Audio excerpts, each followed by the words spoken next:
grows back. Yeah, because I want to get some more. You can buy those at medical supply places. Telfa is the brand name, so it might be That's what I was something looking else. for. Thank you. Good. See, I'm glad we have the experts here. Okay, anything else? Oh, here and then there. Your splint, can you buy that separately or only in the trauma? We only have it in the trauma right now. We didn't think to put that outside the trauma. But I don't know why we couldn't make that happen.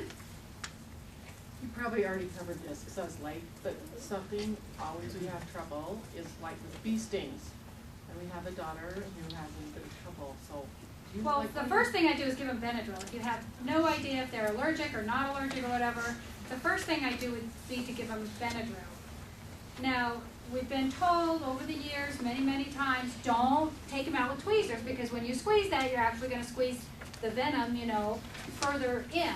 So, my understanding, now remember that part I said I'm not like a nurse or a doctor or anything? My understanding is you take a credit card and you try and flick it out. And you don't try and squeeze, like take tweezers and squeeze and pull it out.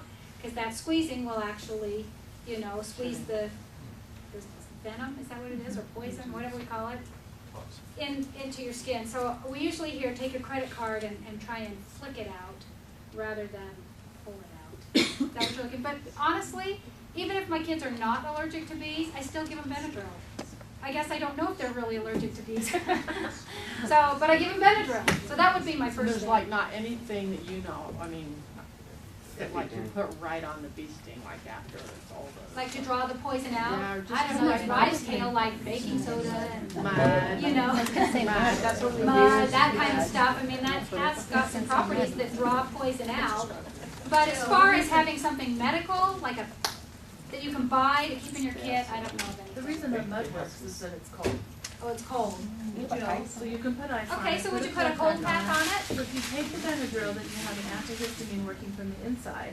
And if you put something like Benadryl cream or hard cortisone cream or something like that, then you have something working from the outside. And then if you put cold on it, then that slows down the blood flow there so that the poisons or whatever we're calling them aren't Don't trying to travel. spread around. So besides epinephrine, that's usually the Now we know. Well, I heard something silly, I've never tried it, but I've heard if you put a thin layer of Elmer's glue on a bee sting and let it dry, and then you pull the glue off, it pulls the You know, stinger out. I just don't know. I've never tried it. I just don't know. Okay, so something that's really worked for me is you put a penny. You get the stinger out, you put a penny on it, you just hold it for like a minute, and it totally takes all the stinging away, and it's, I've done it. Interesting. Totally Interesting. works. So maybe because So I it's always keep cold, a penny in we my can first see. aid kit. We won't do it right now, but we can see what they say if we can read But it does work. the English side, what it says for stings. But that's why you have a book, because if you don't know, at least we have the Red Cross information. Okay, I am going to turn the time over to Dr. Soulier. There are some other products that are on here that are so far above my scope of knowledge that we've asked him to come and tell us about them. And they are also on the order form. And then after Brother Soulier, Barbara has just kind of an announcement, a class, you know, that will be very quickly. Okay? So. Okay. Monday night, I did something I've been wanting to do, and that was to attend the city's AED CPR class. And all of these things are on the website. I'm going to put these flyers on a chair so you can pick them up if you want them. My husband told me that an AED is easy to use. Well, that didn't work because it still looks Greek. But having gone to the class, the AED talks to you. It has a computer in it, and it tells you the steps. And they are all easy. But it was nice to go, and it was nice to see that it really was easy. And so that's there's probably a half dozen classes, and they are free. So just an encouragement if you'd like to do that. Our favorite word, free. Yeah. There are AEDs in the ward buildings, and there are AEDs in city buildings.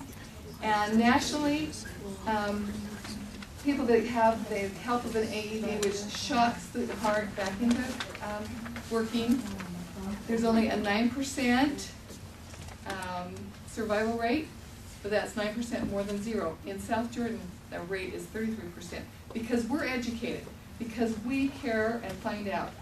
And so that's pretty exciting, and I want you to use it on me when it's my turn.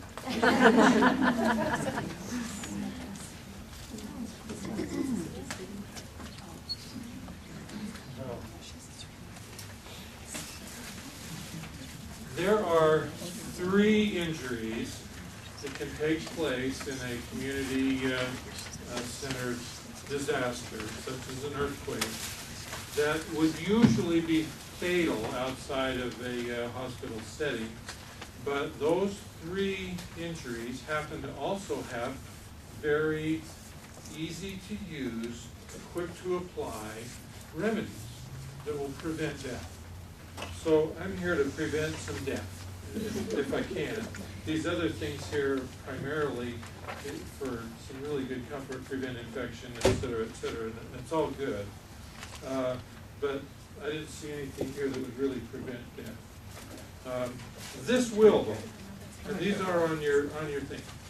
In the 5th Ward, we have a growing number of people who have taken the hint, and they have put 2 little hooks on the inside of their coat closet door in their front hall, and that's hanging there.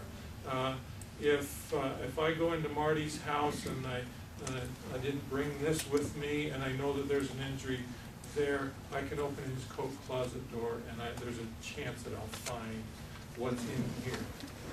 Okay, the 3 things that are important. My coat closet isn't quite that tall. And so I know where it is in my house, and my neighbors know where it is in my house. The 3 injuries are these, in order of importance. Extremity bleeding, severe extremity bleeding. I'm not talking about a paper cut, I'm not talking about a little bit oozing, you fall off your bike and scrape your arm. I'm not talking about that. Severe bleeding, whether it's venous or arterial, doesn't matter in the slightest. There is a tourniquet in here that's orange, so I can find it a little bit quicker. And this is a true tourniquet. This is in the battlefield pack of every American soldier right now. And I'm sorry that this got twisted somehow. And I am really embarrassed.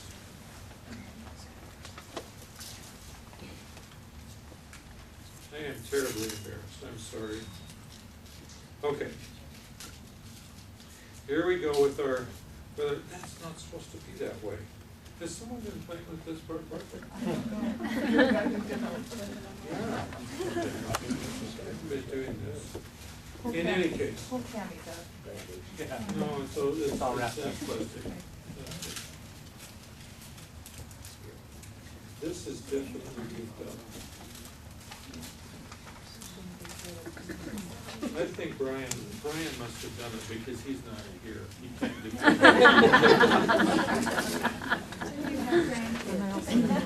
Yeah, can I open yours, Tami? Sure. This is just a little plastic thing.